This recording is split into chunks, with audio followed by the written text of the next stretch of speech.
नमस्कार. मी भाऊ तोरसेकर. तुम्ही बघत आहात प्रतिपक्ष. मित्रांनो, कधी कधी समोर दिसतं तो इतका भुलं भुलैया असतो आणि त्या भुलं भुलैयाला तुम्ही बळी पडलात आणि त्याच्या मागे वाहवत गेलात तर खूप उशिरा तुम्हाला कळतं की आपण भरकटलेले आहोत. मी आज तुम्हाला म्हणजे खरं सांगायचं तर हे सगळं गेले 3-4 दिवस दिल्लीच्या हायकोर्टातले न्यायाधीश जस्टिस यशवंत वर्मा यांच्या घरामध्ये त्या आग लागली आणि जळक्या नोटांचं प्रकरण वगैरे वगैरे गाजते गेले 4 दिवस. मी त्याबद्दल भाष्य केलं नव्हतं, कारण याच्यात कोणी कोणाला बोलायचं, नेमकं काय झालंय याचा अंदाजच कोणाला येत नाही. कारण बातम्या इतक्या उलटसुलट येत आहेत की कोणावर विश्वास ठेवायचा कोणावर नाही याचा एक सार्वत्रिक गोंधळ उडालेला आहे. आणि म्हणून मी वेगवेगळ्या माध्यमातून येणाऱ्या बातम्या तपासून बघण्याचा प्रयत्न करतोय, पण काय अंदाज लागत नाहीये. अंदाज लागत नाही. मग एका बाजूला म्हणायचं हे प्रकरण दाबलं जातंय का, आग कशी लागली, तो कोण होता, त्याचे वकील कोण, काय ते त्याने आजपर्यंत कुठचे निर्णय दिलेत, सुप्रीम कोर्टालाच हे प्रकरण दाबायचं का, फायर ब्रिगेडचे लोक खोटं बोलतात का, पोलिसांनी काय काय काय विचारू नका. ब्रेकिंग न्यूज ब्रेकिंग न्यूज म्हणजे न्यूज उरत नाही इतकं ब्रेकिंग चालू आहे. आणि म्हणून हे यातून कोणाला काय साधायचंय हे जे कोणी केलं, आता त्या माणसाने सांगितलं हे पैसे माझे नाही आहेत. जो न्यायाधीश आहे यशवंत वर्मा, त्यांनी जाहीररित्या सांगून टाकलंय की हे माझे नाही आहेत. त्याच्याकडे सुप्रीम कोर्टाने खुलासा वगैरे मागितलं, हे चालू राहील.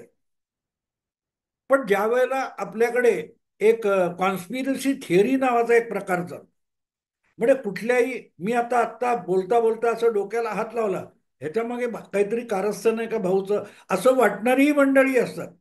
की मी असं डोक्याला हात लावताना कोणाला मागे काही इशारे करतोय का जे कॅमेऱ्यात दिसत नाही, अशा लोकांना मी काही इशारा वगैरे देतोय का.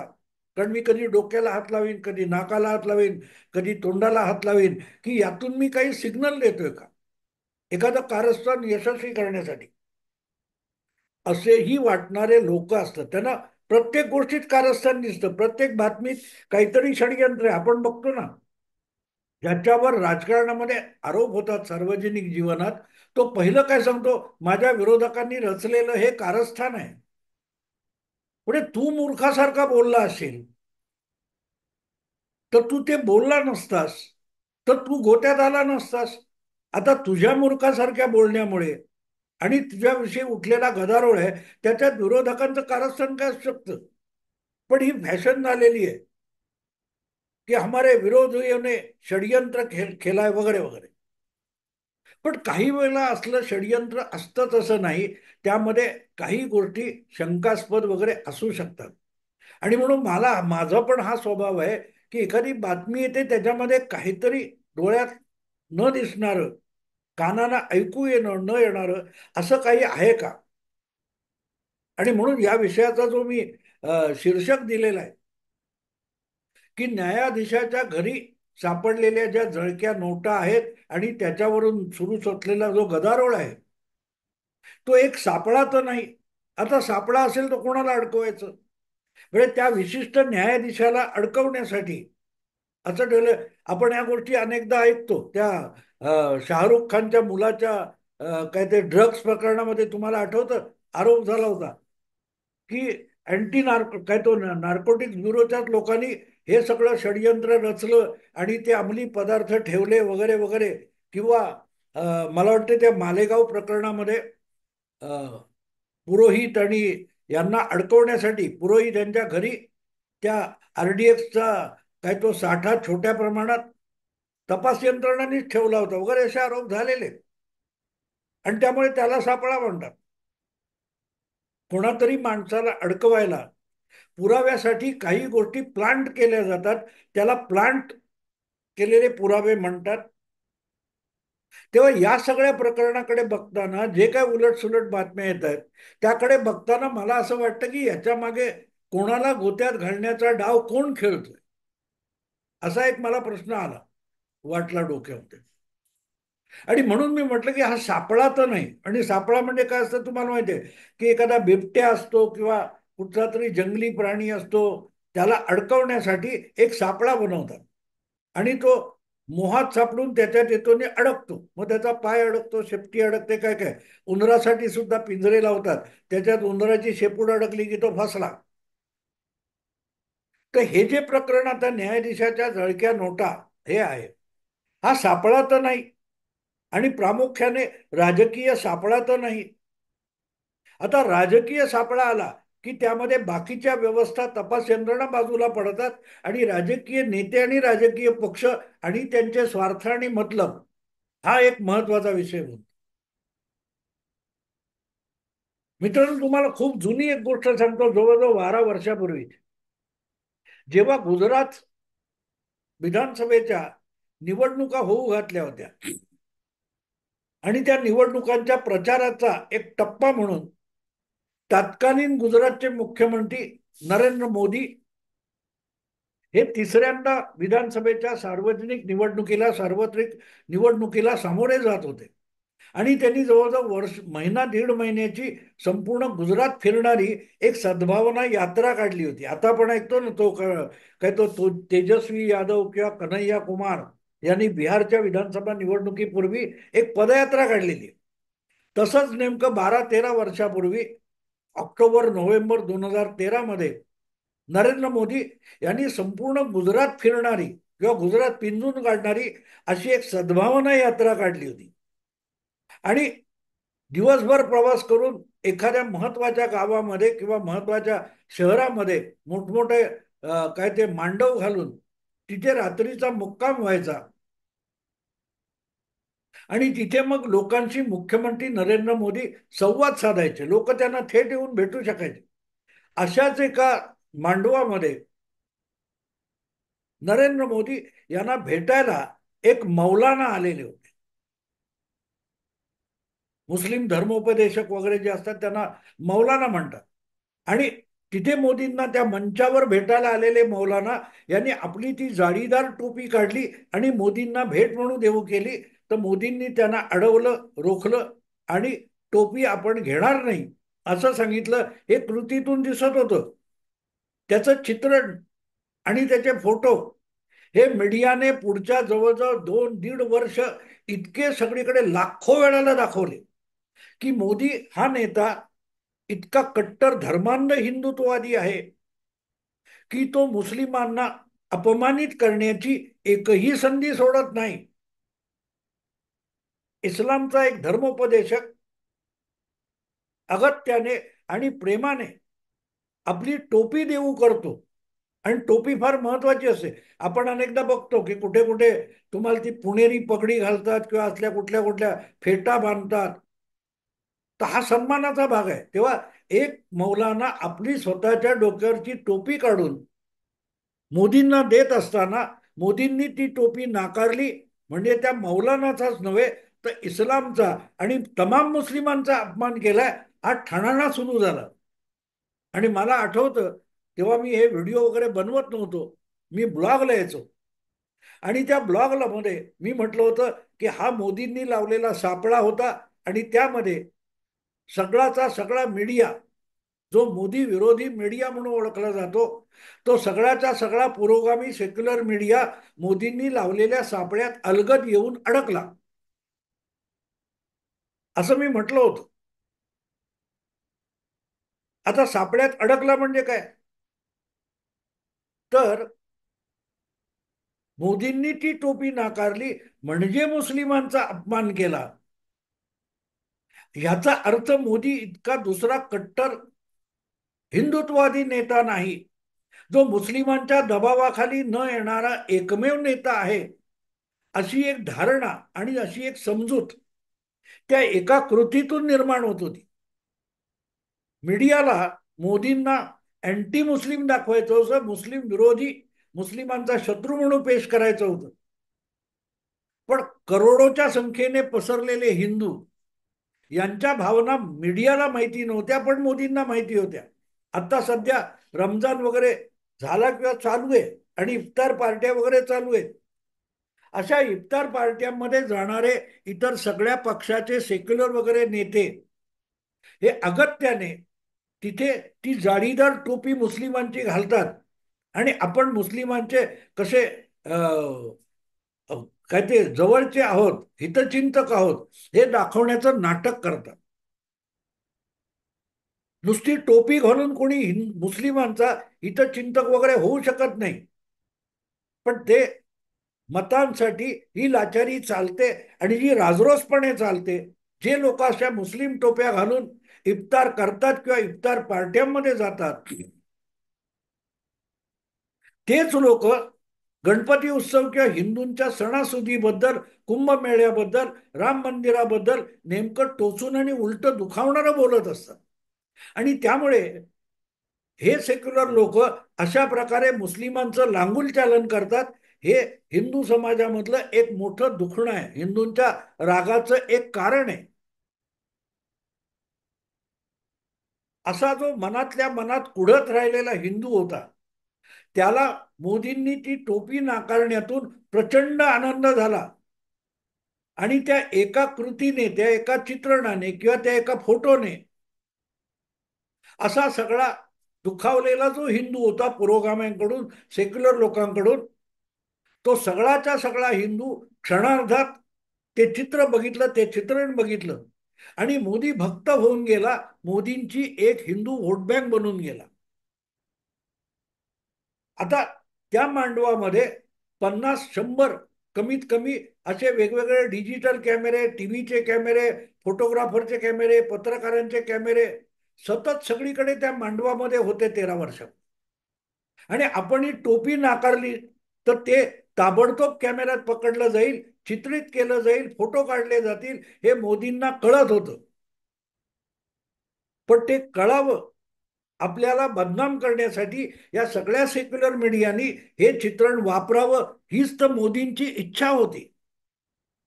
कारण त्यामुळे क्षणार्धात आपली एक हिंदू वोट बँक तयार होते नरेंद्र मोदी नावाच्या नेत्याची. हे मोदींनी ओळखलं होतं आणि म्हणूनच मोदींनी ती टोपी त्या मौलानाला परत करणं हा सापळा होता. आणि मग सगळ्या सगळ्या सेक्युलर पक्षांकडून, नेत्यांकडून, प्रवक्त्यांकडून आणि सेक्युलर मीडिया आणि पत्रकारांकडून मोदींना उभा आडवं झोडायची सुरुवात झाली. मोदींना तर तेच पाहिजे होतं आणि म्हणून मी त्याला सापळा म्हणतो. सापळा याचा अर्थ जो लावतो त्याचा लाभ असतो आणि अडकतो त्याचं नुकसान असतं. लोकसभेच्या निवडणुकीमध्ये पंतप्रधान पदाचा उमेदवार होण्याच्या तयारीत असलेले नरेंद्र मोदी यांनी त्या मौलानाची टोपी परत करणं किंवा नाकारणं हा म्हणूनच सापळा होता. की गुजरातचा मुख्यमंत्री अचानक त्या एका घटनेनंतर देशभर हिंदूंच्या गळ्यातला ताईत बनून गेला. त्यामुळे मीडियाने याचा गैरवापर करावा, पण त्याचा फायदा आपल्याला व्हावा, हीच मोदींची इच्छा होती आणि म्हणून मी त्याला सापळा म्हणतो. आणि नेमक्या तेच झालं. जसजशी लोकसभा निवडणूक येत गेली, गुजरात विधानसभा निवडणूक संपली, एक वर्षानंतर, सव्वा वर्षानंतर लोकसभेची निवडणूक आली. तोपर्यंत त्या चित्रणाचा, त्या फोटोचा इतका वारेमाप उपयोग करण्यात आला की जितकं ते दाखवलं जात होतं आणि मोदींवर मुसलमान विरोधाचा शिक्का बसत होता, तितकी तितकी मोदी यांच्या हिंदू व्होट बँकेची ताकद वाढत होती. आणि म्हणून मी त्याला सापळा म्हणतो. म्हणून मी त्याला सापळा. आणि मग त्या दृष्टीने बघितलं की सगळ्याच्या सगळा मीडिया त्या फोटो आणि त्या चित्रणात अडकला, त्या भुलभुलैयात अडकला. ही वस्तुस्थिती आपल्या समोर आहे आणि ती वस्तुस्थिती मी तुम्हाला आज आठवण करून दिली. याचं कारण मोदींनी ज्या कारणास्तव ती टोपी नाकारली होती, त्यामागचा त्यांचा हेतू लक्षात न घेता एकापेक्षा एक बुद्धिजीवी, सेक्युलर पत्रकार, संपादक आणि नेते, प्रवक्ते जे मोदींवर तुटून पडले, त्यांनी मोदींचं नुकसान करण्यासाठी सगळी आपली बुद्धी पणाला लावली, पण ते मोदींचा अधिकाधिक फायदा करून गेले. 8 लोकसभा निवडणुकीनंतर मोदी सिंगल हँडेडली एकपक्षीय बहुमत घेऊन आले 2014 मध्ये. त्याची सुरुवात त्या सापड्यापासून होते, त्या मौलानाची टोपी परत देण्यापासून होते. पण तो भुलैया व्यासपीठावर मंचावर एका मौलानाला आणायचं आणि त्याची टोपी नाकारायची, हा सगळा भुलैया होता, असं माझं प्रामाणिक मत आहे. आणि म्हणून मग आज ज्या प्रकारे एका हायकोर्ट जजच्या घरात आग लागते आणि त्यामध्ये 5-7 पोती भरलेल्या नोटांची पुडकी जळालेली सापडतात, की अशी काही बातमी आली की त्याच्यावर सगळा मीडिया तुटून पडेल आणि त्यातून आपोआपच न्यायपालिकेच्या तटस्थतेबद्दल, निष्पक्षतेबद्दल प्रश्नचिन्ह निर्माण होईल. ही अपेक्षा कोणीच केलेली नसेल का? मित्रांनो, इथे लक्षात घ्या, 14-15 मार्च या अपरात्री मध्यरात्री केव्हा तरी ही आग लागली. पण 16 मार्च, 17 मार्च, 18 मार्च, 19 मार्च, 20 मार्च, 5 ते 6 दिवस गेले, ही बातमी कुठेही नव्हती. कोणत्याही चॅनेलने, कुठच्याही वर्तमानपत्राने 5-6 दिवस ही बातमी दाखवलेली नव्हती. दिल्ली सारख्या राजधानीच्या शहरामध्ये एका न्यायमूर्तीच्या घरामध्ये आग लागते, बंगल्यामध्ये, आणि त्याची बातमी कुठेही येत नाही. कुठे खुट्ट वाजलं तरी लगेच ब्रेकिंग न्यूज म्हणून धावत सुटणारा कुठलाही कॅमेरा त्या आगीजवळ गेला नाही. आणि कुठल्याही वर्तमानपत्राच्या कॅमेराने, कुठच्याही माध्यमांच्या कॅमेराने त्या जळलेल्या नोटांचं चित्रण केल्याचं काहीही उपलब्ध नाही.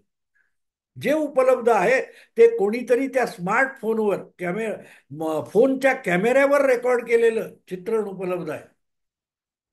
मीडिया किती गाढ झोपलेला असतो कुंभकर्णासारखा, त्याचा पुरावा आहे हा. आणि त्यापेक्षाही मोठा पुरावा कसला असेल तर 7 दिवसानंतर ही बातमी येते आणि ती एका छापा माध्यमामध्ये, प्रिंट मीडियामध्ये येते. टाइम्स ऑफ इंडिया सारख्या एका प्रतिष्ठित वर्तमानपत्रामध्ये येते. अशा वर्तमानपत्रात जेव्हा ही बातमी येते तेव्हा ती बातमी देणारा कोणतरी जबाबदार असू शकतो. तो कोणतरी एखादा पोलीस शिपाई वगैरे किंवा फायर ब्रिगेड मधला एक अग्निशमन दलाचा शिपाई सैनिक असू शकत नाही.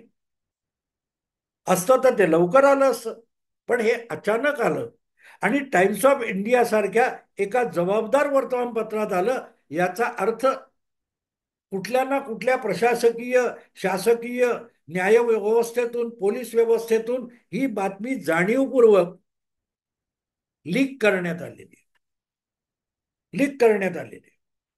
आणि ती बातमी देताना अर्धवट अर्धवट माहिती दिली जाते की जेणेकरून गदारोळ झाला पाहिजे, बवाल झाला पाहिजे, भुलैया तयार झाला पाहिजे. आणि आता सगळे अडकले त्याच्यात, वस्तुस्थिती समोर आलेली नाही. सगळीच्या सगळी वस्तुस्थिती छाती ठोकपणे माझ्याकडे आहे असं आज एकही मीडिया, एकही वर्तमानपत्र, एकही चॅनेल सांगू शकत नाहीये. इव्हन सुप्रीम कोर्ट सुद्धा बुचकळ्यात पडलेलं आहे. जे कृती करतायत, कारवाई करतायत, इन हाऊस तपासणी करतायत, नो. आणि म्हणून मला हा सापळा वाटतो. आणि त्याचं पहिलं कारण जर काय असेल की या सगळ्या घटनेतून सगळ्यात पहिला मीडियातून सुद्धा काय ते एकापेक्षा एक मोठ्या मोठ्या पत्रकारांकडून चर्चा कसली सुरू झाली असेल तर सुप्रीम कोर्टाच्या कॉलेजियम मधून. भारतामधली ही एकच शासकीय किंवा प्रशासकीय व्यवस्था आहे, न्यायपालिका. तिथे अनुभवी वकिलांना किंवा काय ते हुशार वकिलांना न्यायाधीश बनवण्याची प्रक्रिया सुरू होते. ती न्यायाधीश बनवण्याची प्रक्रिया किंवा काय तो अधिकार हा शासनाकडे नाही, तो कोणाकडे, राज्यकर्त्यांकडे नाहीये, तो कॉलेजियमकडे, सुप्रीम कोर्टातले 5 का किती जे बडे ज्येष्ठ न्यायाधीश असतात, त्या न्यायाधीशांच्या एका पथकाला, पहिल्या ज्येष्ठतेने 5 न्यायाधीश असतात, त्यांच्या गटाला कॉलेजियम म्हणतात, ते बसतात आणि देशाच्या हायकोर्ट आणि सुप्रीम कोर्टातल्या न्यायाधीशांची नावं ठरवतात आणि सरकारला त्यातूनच कोणाला तरी सरन्यायाधीश करावं लागतं, न्यायाधीश करावं लागतं. त्यामुळे हायकोर्ट किंवा सुप्रीम कोर्ट या संवैधानिक कोर्टामध्ये ज्यांची न्यायाधीश म्हणून वर्णी लागते, ते जे कॉलेजियम आहे, तो जो गट आहे न्यायाधीशाचा, त्या गटावर सुद्धा आता शंका जाहीरपणे व्यक्त व्हायला लागल्या. कारण तुम्ही हा माणूस कसा काय आणला, कोण कोण आहेत, काय काय आहेत. पहिल्यांदा उघडपणे उजळ माथ्याने कॉलेजियमवर हल्ले सुरू झाले आणि म्हणून मला असं वाटतं की ही प्रतिक्रिया सगळ्यात मोठी दखलपात्र आहे. एका हायकोर्ट जजच्या घरात लागलेल्या आगीमध्ये जरक्या नोटा सापडल्या, तर ती आग कशी लागली याचा खुलासा अजून नाहीये. अजून नाहीये. ती आग मुद्दाम लावण्यात आली होती का, लागली तर त्याचा ताबडतोब बहरा का झाला नाही. आणि 6 दिवसानंतर बातमी आली, बातमी फुटली, वाचा फुटली, तरी काहीही चित्र स्पष्ट नाहीये. आणि म्हणून हा मला सापळा वाटतो, ज्यामध्ये सगळाच्या सगळा मीडिया, सगळाच्या सगळा इंटेलेक्च्युअल क्लास, बुद्धिजीवी वर्ग गोंधळलेला आहे त्या भूलभुलैया. बघू मित्रांनो, हळूहळू जेव्हा उलगडेल तेव्हा यामध्ये नेमकं काय षडयंत्र होतं की नाही याचा अधिक उहापोह करता येईल. आत्ता इथेच थांबतो. आवडलं लाईक करा, शेअर करा आणि प्रतिपक्षाला सबस्क्राईब करा. नमस्कार.